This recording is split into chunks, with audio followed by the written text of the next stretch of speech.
आज सकाळी आमच्याकडे आले होते मासे विकणारे दादा। त्यांच्याकडे हा माशांचा करंडा तर भरलेला होताच, पण अजून एका मोठ्या पिशवीत खूप सारे मासे होते। आता हे मासे आहेत जवळच्याच नदीचे, त्यामुळे एकदम ताजे ताजे होते।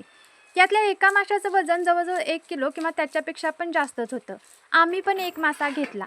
मग काय, मला राहते वय, पटकन मासा साफ करायला घेतला। नदीच्या माशांवर खूप खवले असतात, त्यामुळे पहिल्यांदा त्या काढून घ्याव्या लागतात।